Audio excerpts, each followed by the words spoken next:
What it do? We back at it again, man. And I'm with a special young man. I don't even know what to really call this young gentleman, but for me, he's like the Goldenchild of Bergen County. And the opportunity to sit next to him and have him on the show with me today is a blessing because, you know, life is too short and we take things for granted.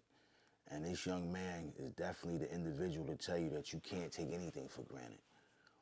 You know what I mean? That life is priceless. Any given moment, it don't matter your age, but at the end of the day, he's still here with us, and I'm blessed to be sitting next to him, and I'm honored to be speaking to the young Goldenchild himself. Welcome to the show, Ayo. Thank you. I appreciate you, man. Yo, what's up, kid?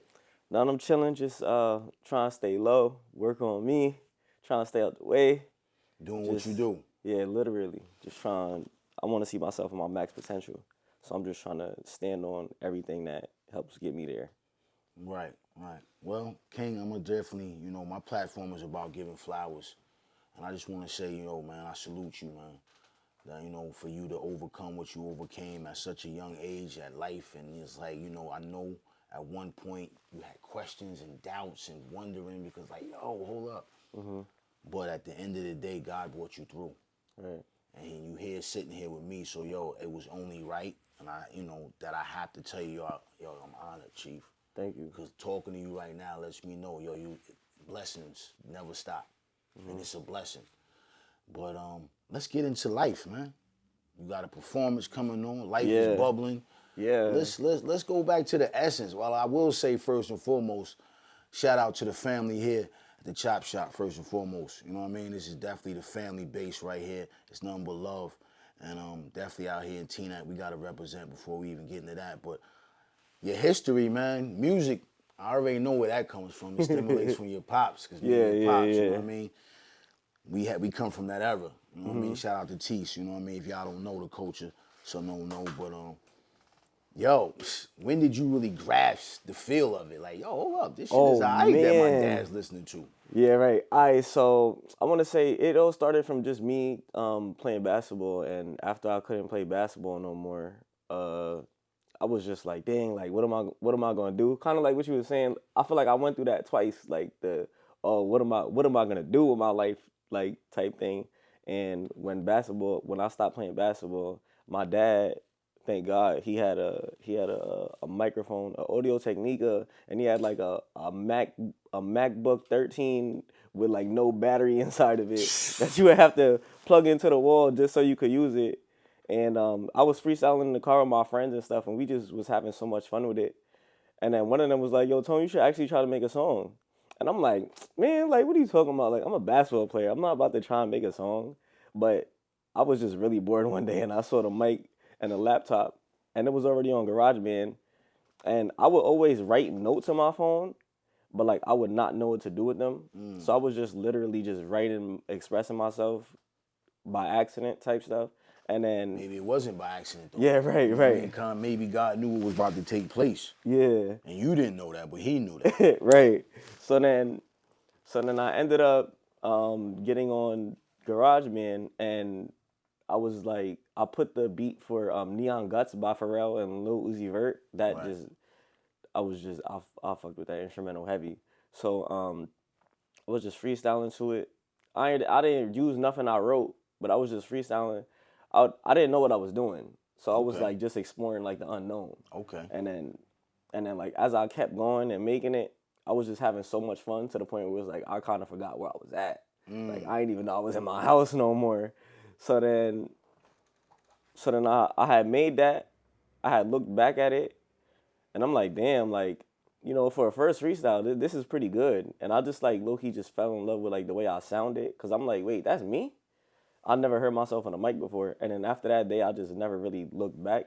And then it's like every emotion and feeling I had for basketball, it kind of like ended up transferring into like music. So it was just, I feel like. You poured that into the music. Yeah, right. So like my passion for basketball definitely interchanged with music for sure. So let's talk about that passion, because that passion put you in that situation to start writing due to a certain situation.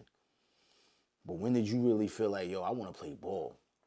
I want to say I want to say like Because that's what I've got to understand. A lot of my cats was like, yo, I know him for playing ball. Yeah. You know what I mean? That's how, you know what I mean? I did my homework. It was like, yo, he played ball. He played ball. He played ball. Yeah. So my thing was, I never seen you really play ball at all. You know what I'm saying? But if the community and the people that I'm talking to, they're like, yo, he's valid. He was playing ball. Yeah, so for when real. You're like, yo, when I hear 10 people say you're playing ball, okay, he's a ball player. Yeah. Because it's not like you just outside. He's like, oh, hey, it was trash. No, you're playing ball. No, yeah, I was heavy into that. Right. I was strictly basketball at first. I want to say like 2019 is when like I really grew into like, because when I was younger, like I had all the handles. Like I could do whatever I wanted. And it's like it took time for like my game to like mature and like catch up. All right. So it wasn't until like 2019 until I was like getting invited to play with like NBA players. Like I played in the Drew League in 2019 and I played in the Venice Beach League.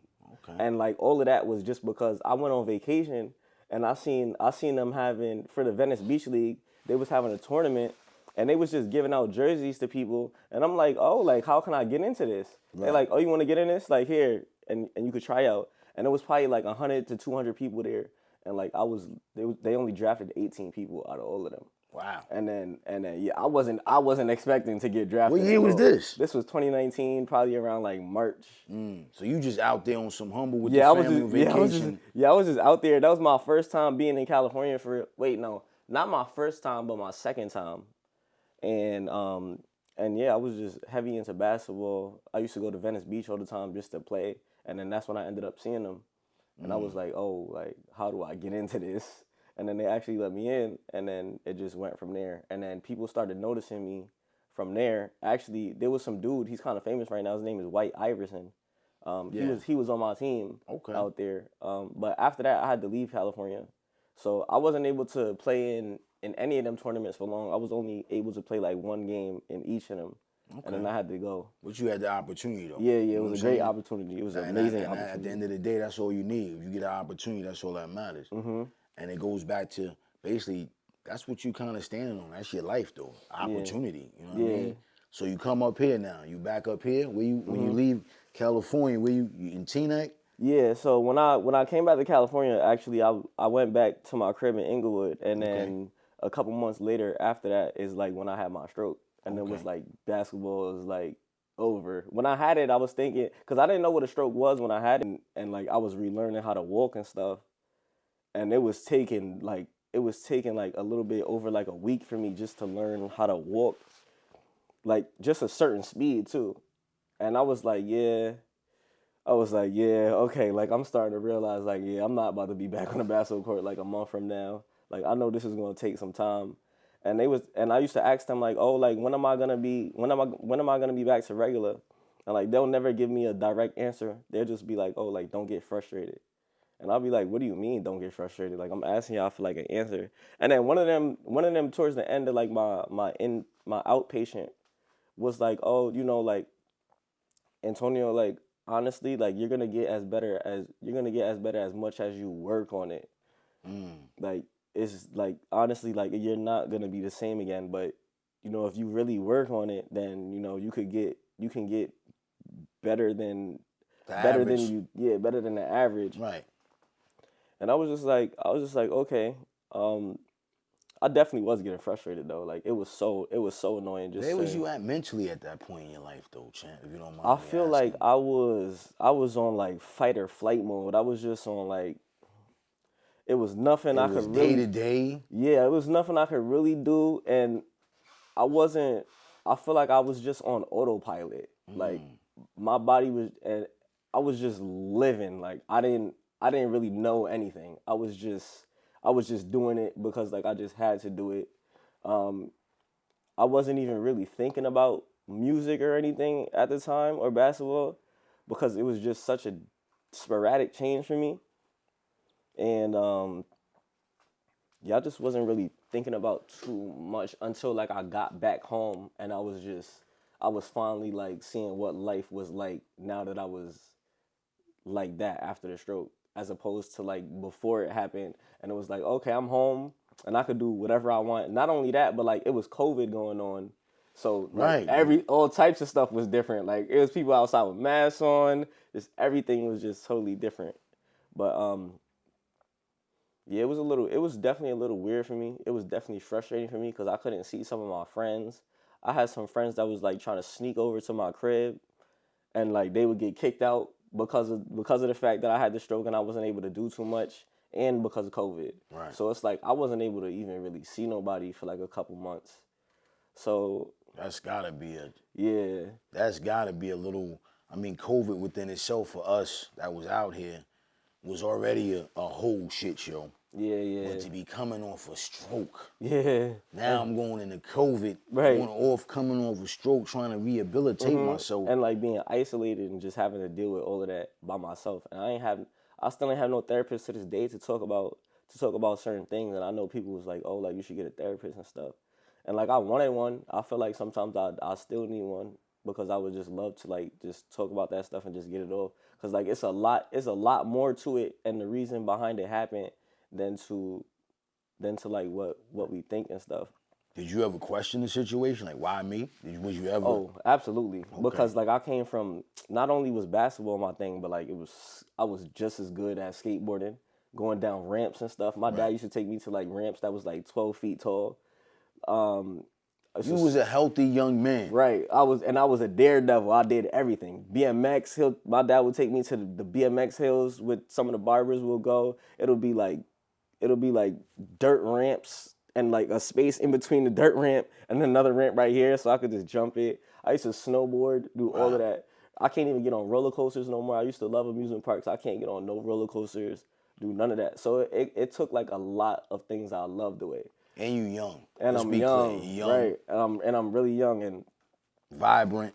right. And it was just really like a eye opener for me. But like good thing like I only had one thing and it was like music, like literally Therapeutic. Yeah, and it was definitely my therapy. But you also had God, though. Let's be clear. Absolutely. Let's be clear. Yeah, absolutely. For the listeners, let's be clear. Absolutely. You know what I mean? It was a lot of love and support. You know what I mean? I know that personally. You know what I'm saying? And the crazy part about it is, it transitions you into another level, though. I think that's the story. That's your testimony. You got to realize this, champ. You have a testimony for stroke survivors. That's young. Like, I need you to understand that, bro. I'm not making you the advocate. But, yo, for an average kid to think, I got kids that's younger than you and older than you, they don't think about things like that. Yeah, they don't. Yeah. You know what I mean? Come, go. We do they do the little 1-2 hustle, they work, whatever. Yo, you had a transforming moment in your career. I'm not gonna say your life, I'm gonna say your career. Because as that one career, you go to the next career. Yeah. And that next career makes you legendary. So your past is really, man, you're triumphant for you. And please understand that.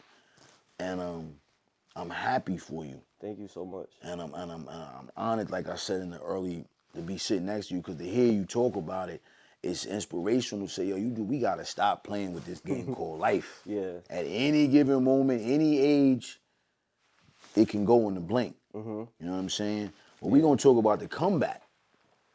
Because now we home, the love, we praying, the frustration, but we still fighting. You still fighting. Yeah, still fighting. You still fighting. You ain't gave up, because if you gave up, we wouldn't be sitting here. Right. You're still fucking fighting, champ. Right. Day to day, you fucking fighting, man. Literally. You know what I'm saying? And you're getting stronger. Yeah. And now you start believing in yourself more. I see that more and more. Absolutely. Yeah, And I see that when you did your Instagram with the stroke page. Like, yo, I want people, that let me know that, okay, he's coming out of that shell. He's becoming a man, more of a man for this situation. You know what I'm saying? Yeah. What made you decide to document that? I remember being in rehab or getting back to me asking them the questions like, oh, like when am I gonna be normal again to like do what I do? And like they didn't really give me an answer. So I remember going on YouTube or Google to search up like, oh, like strokes and like stroke recovery, or like who's somebody that like fully recovered from a stroke, or I would just look up like fully recovered or just anything. You're like looking that. up your determination. I want to find out what the fuck's going on. Right, exactly. And I couldn't find anybody at all. Like I didn't find a soul. Like it was nobody that I found that was like that was looking for that I was looking for. Like I would just see like old people, and it would just be like, oh, like this famous person like had a stroke, and And yeah, but but I was looking for like basketball players specifically. You looking something that you can relate to. Exactly. And like I couldn't find none of that. So I was like, all right, like I'll be that person that like young people or whoever could just look up and just be like, oh, okay, like how much better can we get? So I just wanted to be like an example or be that person that I was looking for back then. Right. I think that's a bold statement. Yeah. Because at the end of the day, you know what I'm saying? Like you just said something that the people need to understand. You were looking for that person back then. So that means you already know somebody's looking for that person now, and you want to be that person. Yo, that takes a lot of bravery too, champ. Like you got to be really and secure in yourself, because it may not go as fast as you wanted to go, but for somebody else, it may be everything. Right. You know what I'm saying? And I'm glad that you did that, especially in this Bergen County area. Because I don't think too many people your age do. I mean, I don't know nobody your age that suffer from a stroke, King. Yeah, I don't either. I'm just going to be honest. So to have, once again, not putting you the advocate, but have you, I'm going to call you the voice of that. Because somebody, another situation, maybe younger, is going to need you. But it allowed you to tap into your music, and now you become this flourishing artist. So let's talk about this artist. So, like I said, like it started because when I left inpatient, they had me doing speech therapy in there. And when I got back home, I had my mic and stuff. And I was like, like and what they had me doing in that class was like they had me yelling or like trying to like just copy what they doing, whatever type of sounds they trying to make, just try to copy it because like it stripped my left vocal cord. So like I came from like a whisper. And when I got back home, I felt like there was really no need for me to go to speech therapy anymore because of the fact that I had my microphone and like the music and stuff. I'll just try to make songs every day. And that started turning into my speech therapy. Not only did it turn into my speech therapy, but as I was making songs and I was getting better, I started to, instead of like having so much fun with it like I did before I found it, it started turning into like, oh, like I'm starting to like really express myself too. Like I'm starting to like really. This is your therapy. Right. It started turning into like actual therapy for me. And I was like, damn, like I'm starting to get a little bit more connected into it again. And like I fell in love with it all over again type shit. And like I just kept going and I did not look back. I have all the songs on my phone right now from back then, like every single one. Wow. How many songs you think you did during that course of that time? Oh man, I probably did like 200 to 300 probably. I was making multiple a day, like just, and it wasn't even because I was just trying to make songs. It was because like I was trying to get my voice back. I would always listen to like the songs I was making before that to try to get my voice back to what it was. So you was listening to your old music. Yeah, I was listening to my old music like damn. So basically, let's say this, and I'm gonna put it in an athlete's form. You were training. Yeah, literally. You were literally in training, but Right. not on the court no more. We're Right. training, you know what I'm saying, Right. for the next career. Right, literally. See what I'm saying? It goes back to the career. Right. You know what I'm saying? And it's crazy. You were training, you're listening to yourself. And I think that's what kept driving you because you kept seeing the growth of your voice. Yeah. Now your mind is in a different, now, you know what I mean? You your chest is out. Yeah. Like, okay, motherfucker. I got, you know what I mean? I see the smile on your face right now because you know what I mean? That's fire, yo. That's crazy because you say, you know what? I'm going to do it my way. Right. How did your family feel about you doing it your way and not maybe the other way? Because you know moms and pops are always going to have, you know, their opinion. Brother may have his opinion. Shout out to my parents. I love them so much. They were so supportive. They so supportive about everything, really. But my mom, they both really like my songs. I want to say it took me probably like half a year to like make something that they like again. And when I seen that they liked it, I was like, oh, okay, like I'm starting to get back there. And then when I made that song, I was probably like halfway to like where I'm at right now. But it was just good to see that they like understood like what I was making a song about and that they actually genuinely liked it. And then when I seen that reaction, I was just like, okay, like that gave me more reason to like keep pushing and keep going. And like I just kept going, and then I really didn't look back since then. And it's crazy that nobody, you know, me just really, getting to understand your music, I would have never knew all that stuff. You know what I'm saying? I just see what I see now. The video, you doing your thing. I'm like, wow. You know what I mean?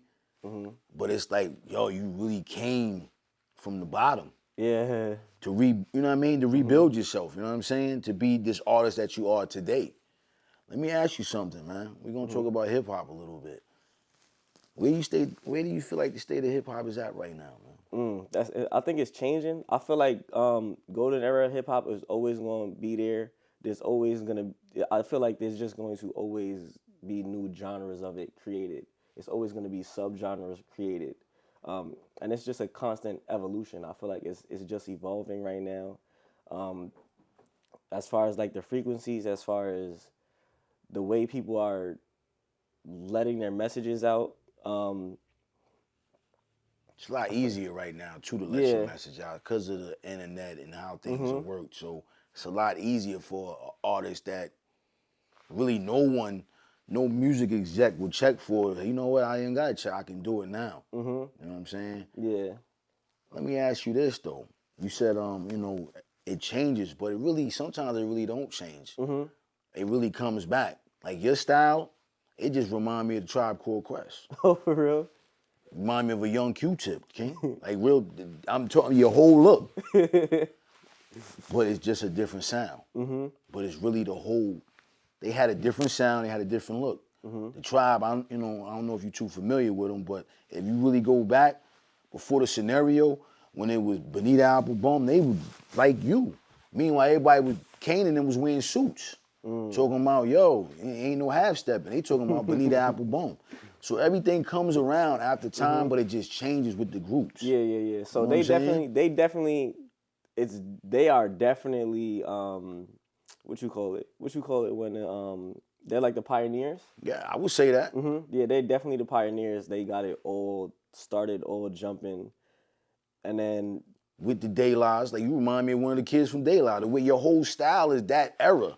You know what I'm saying? But it fits this era because it's this, you know what I mean? I don't know if it's making sense or not to the coaches. Don't get on us. But it fits. You know what I mean? If you follow hip hop, you understand it. Yeah, they was mad fly. I definitely fuck with their style. You know what I'm saying? Because like I said, you had Kane and them that wanted to wear chains and suits and that look. But nah, we gonna do this and everybody, who's this? But that's what your style reminds me of. It a new breed, a new generation of those legends. You know what I'm saying? It's like you free. I'm not trying to fit in. I'm gonna do what Tone wants to fucking do. I'm not a drug dealer. I'm not gonna murder you.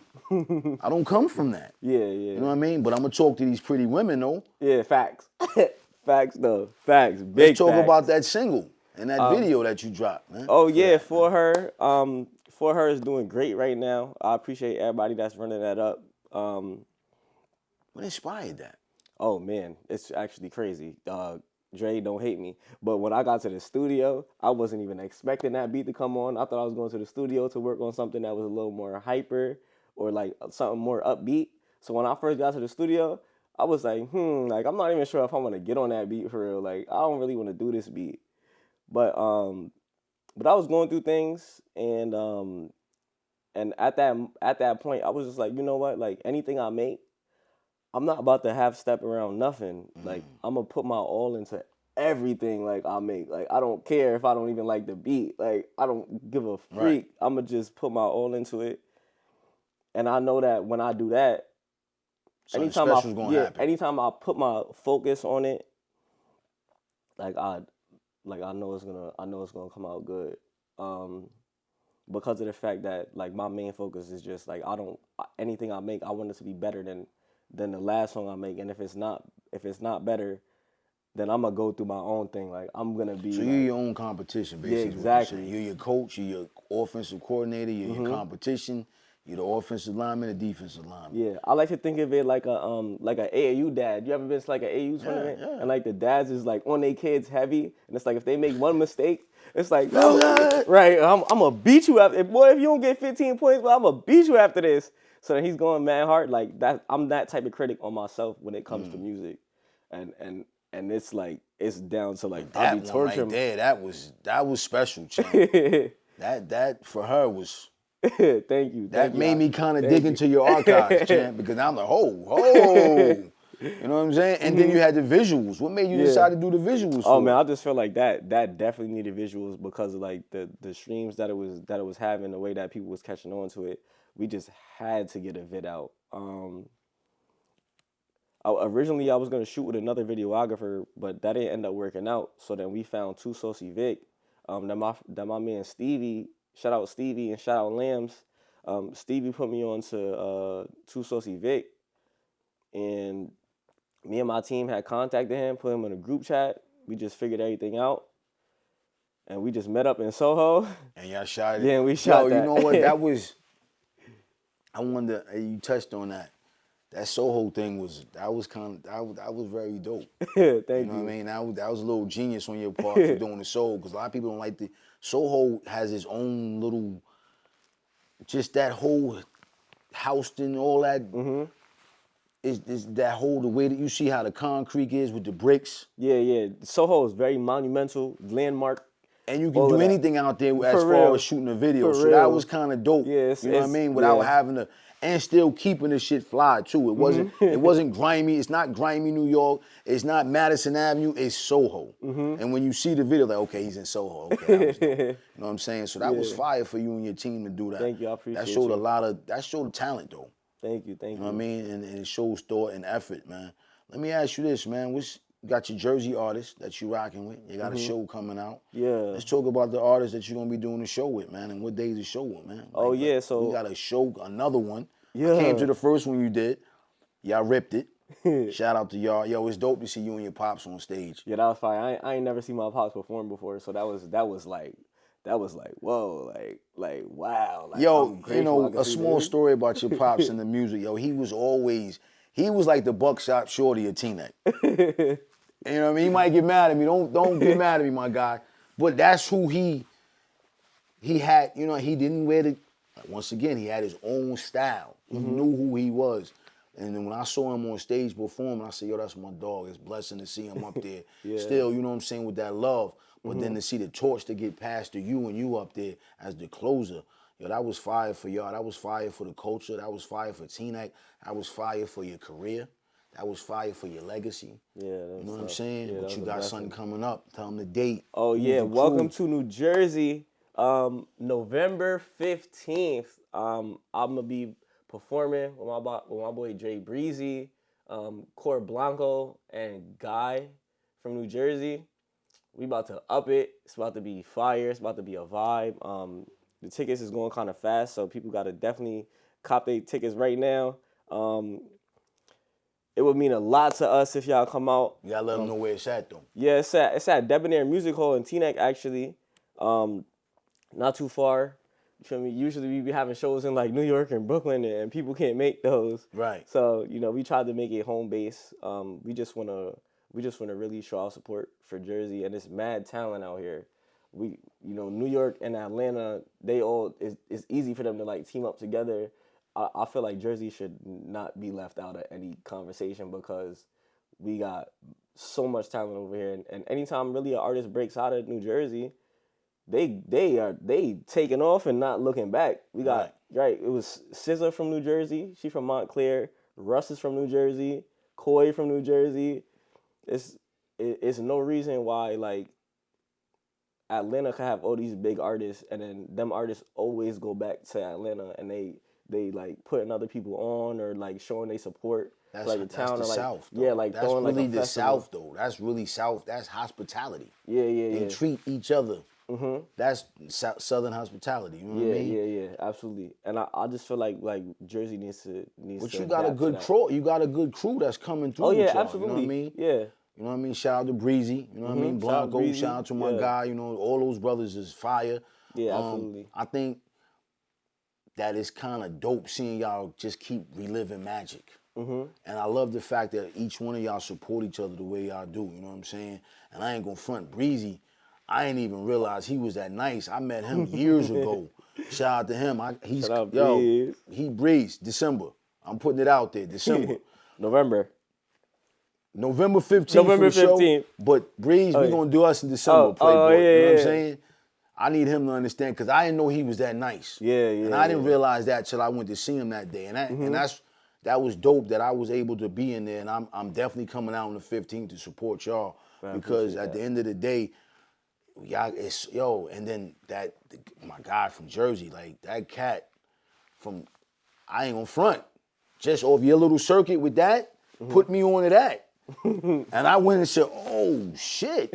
And when I did the show, I ran down on him, like, yo, bro, like your shit is hot, bro. You know what I mean? So, yo, shout out to that team. I'm glad to see y'all working together, man. What's some of the producers? You working with the Kingsman shit, right? Oh yeah, Kingsman Music Group. Right. Shout out y'all. Sorry, y'all. Y'all the goats, yo. I love y'all. That's my family right there. Ron Thomas, you know what I mean? Ron Thomas, Dre, and Zay. The goats. Y'all putting together some incredible music. Shout out to those brothers, man. You know what I mean? Yo, man, how did you hook up with them? Oh man, I want to say they found me in 2018. I was probably on like my 6th song, I think. And I think my dad maybe showed them my music, or maybe they heard something, and they was like, oh, like we like your sound, like you should work with us and stuff.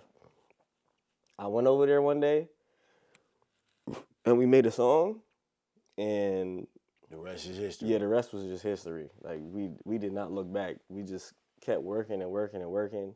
I remember I used to run to the studio, literally. Like I was sweating bullets, like with my bag on, everything. I would sprint full speed to the studio every time they hit me up, just because. And we never looked back, and we grew so much because like we started in the room. Now we all the way in Philly at Oxford Studios. Yeah, I gotta get down there too. Yeah, it's beautiful. It's beautiful. That studio is really inspirational. We had a studio in Germantown. We had stopped using that. Maybe they still use it. I'm not sure. But our new studio is amazing. And, as it should be, because we're on a continuous like leap growth, always trying to grow and be better. So as our sounds and our work is elevated, we also want like our environment and our people to elevate with us too. That's fire. That's what's up. So yeah. Do you feel like there's any pressure on you being the baby of the bunch? Because you are really the baby. Not at all. Because you embrace it because you're around all that great talent. Yeah. I definitely embrace it, and it makes the environment more fun and even more comfortable for people because I still am a kid, like still a student of the game. Yeah, I'm still a student of the game. Like just a student. It's exactly. all right. It's all right to be a student. Yeah. Because eventually you graduate. Right. You know what I'm saying? You cannot graduate without being a student. Right. Those two, you have to be a student, then you graduate. It goes back to the levels in your career. Mm-hmm. You know what I'm saying? Yeah. Yo, shout out to those brothers, man, and all the Jersey cats that's doing their thing. Don't forget November 15th, we in Teaneck. November 15th. Yo, please get your tickets. Please get your tickets. Please. Like this is Jersey stand up. Come out, support, connect, and even if you're a new artist and you're looking to meet up and link up with some New Jersey cats that you don't know, yo, come through, man. Mm-hmm. Yo, before we get out of here, man, I always do a little wordplay, man. With, you know what I mean, my guests, man. But I'm gonna do a little different. I'm gonna save the wordplay for the end. Yo, your career. Where you see your career at in the next 2 years? In the next 2 years. Just your career. Just my career. Your music career. My music career. Because your life career is still going. Mm-hmm. I want to say in 2 years, I want to be heard by internationally, by the world. Okay. Hopefully, not even hopefully, I know for a fact in 2 years, a lot of people isn't going to know me. I'm going to just say that. And I really want to be heard. I'm not really with like the fame stuff. I don't care about none of that stuff, but I want my music to be heard. I just want to be heard. And that's really it. It's so much more to music that I want for sure. But when it comes to music as a career, I want to be heard. And I feel like I need to be heard. and I don't know. I just feel like I could definitely impact and inspire a lot of people with my music. Definitely, I know I can save lives. I'm just a walking journal. That's all I am really, is Wow. a walking journal of my life experiences and everything. So I know for a fact my music could definitely touch people, save people, motivate people, anything. Now I'm gonna ask you this: if you can do anything in the music game, what would you change? What would I change? Ooh, that's a good question. What would I change? I would change it back to where they they're only not only, but I would change it back to where they're more focused on Lauren Hill type of artists, Erica Badu type of artists, That real, craft. yeah, that craft. Instead of like yeah, I bangs with the other musicians out here. I support all art, but I'm big on like music that like touches the Soulful soul. music. Yeah, I'm big You on want the music that soul food. yeah, I'm big Let's on call it music that soul touches the food soul. music, you know Yeah, what I mean? yeah. Because you got ratchet music, you got stripper music, let's call it soul food music. Because you want something that's gonna feed your soul. Right, yeah, and I feel like that's very important, especially to just keep replaying in your head. It's so much other stuff that people is playing all day, and maybe they don't need to be hearing that all the time. Like, But you know what? They getting it yeah, really dumped on them. It's yeah, dumped yeah, on them. yeah, It's coming yeah. from, every angle. It's on television and these phones. And so, I mean, it's the world. But, we got artists such as yourself that's going to change the game where your music will be dumped on them as well. You know what I'm saying? Yo, a young man had his life is completely changed. We sit here in 2024, man. October 20th, man. You a survivor. Amen. Thank you, God. Thank you, God. I'm actually heavy on God and like faith. As you should be, Very because heavy, without very him, there's heavy. no you. You know what I mean? And Right. that's what I was about to get into as we close out. I feel like you really are a young disciple. You know what I'm saying? Yo, your message is soulful. It's understanding. It's relatable. It's nothing fraudulent, fake about it. It's the essence of a young man has been had the grace by God, man. Amen. Yo, as you continue, you know what I mean, to record yourself doing these journals, what you want as far as one is the stroke, those that's out there battling, coming through it. What would you like to do for them? Oh man, I would love to start like maybe like a website or anything where people can go there to A chat talk. hall, a Yeah, chat chat room? hall to talk, get information. Maybe I could post videos on workouts you can do, certain things you can do, things as simple as the video game. Maybe put them on different games they can play to help them Because with you're they doing that now. right with they fine motors. I'm heavy on Call of Duty, and I remember when I was in rehab, they had brought my PlayStation.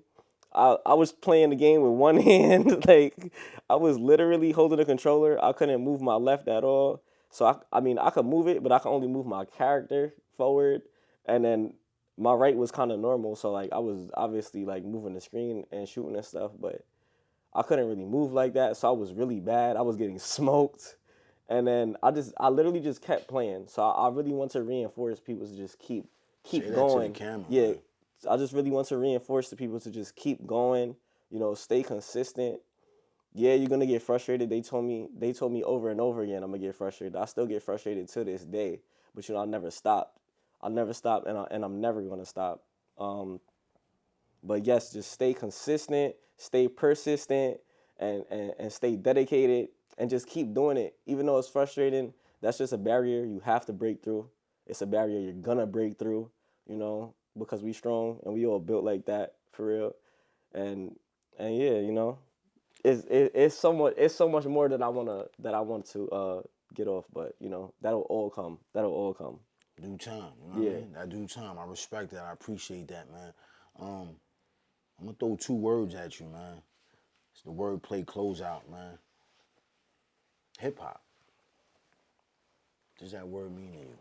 Oh, that's everything. That's the universe I'm in. That's my world now. That's my world. That's my life.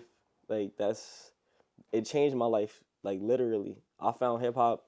and I was able to escape everything I was going through. Hip hop made me who I am today. Hip hop gave me swag. Hip hop made me nice at basketball. When I heard a fire song and I was playing basketball, I'm going crazy. Hip hop was in my layup lines, getting my team going crazy. Hip hop is everything. I listen when I'm sad. I listen when I'm happy. Every emotion, I can find every emotion. I can find every escape in hip hop. I could go find a song I can relate to right now from multiple people expressing their pain in different ways. It's just beautiful. It's the most important art in the world, I think. That's what's up. I'm got one last word for you. Family. Family. Oh, more important than hip hop for sure. Family. Oh man, they my everything. That's my universe on top of the universe. When I'm not escaping, or whenever I do escape, they in the back of my mind trying to take them on the escape with me. So that's my backbone. Family, my backbone. Family, all I got. You know, and it's amazing. And I love y'all, and I'm still here because of y'all. Y'all saved my life in that hospital, talking to me when I was unconscious. I heard y'all in my dreams. You know, so it's like everything I do, you know, is for y'all, and I just hope y'all know that, and I hope when y'all see this video later on, or we run this video back, you know, we could watch this and just be like, damn, like look how far we came, type shit. You know, we in a shop right now. Shout out to Chop Shop, and it's just a beautiful thing, and you know, everything I set out to do, like I'm gonna do it for y'all. I promise. I'll put that on my life. Big That's facts. what's up, man. You heard it first from the young kid, man. The Golden Child, man. Bergen County's Golden Child. Fact. That's what I'm labeling you, bro. You the Golden Child from the movie, bro. Thank Yo, you. you know what it is, man. It's the voice of the culture, man. It's the Chop Shop, man. It's the Golden Child. Another great episode. Make sure, yo, tell them where they can follow you at. Oh, y'all can follow me on Instagram everywhere. It don't even matter. At the letter A, the letter O, _ TONE. Y'all could even, that's even my PlayStation Network if y'all want to play the game or something. Call of Duty, all of that. That's my handle. You know, you can find me there. And don't forget about that show, November 15th.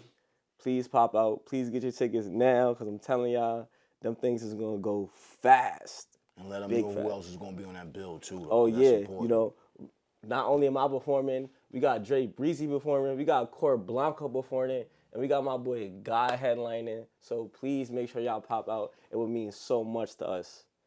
Yo, Jersey, stand up. You heard the kid, the Golden Child. You know what it is. Yeah, and shout out to him. I appreciate you so much, man. King, Giving I me a got you. voice. I told you, man. Yeah, I love your platform. I appreciate you for everything. Thank you, man. I I really told mean you, it. man. Yeah. We was going. Yeah, he said he was going We to do it. And it was all about timing. Yo, Big facts. we out of here. You know what it is. Your boy. All right, y'all.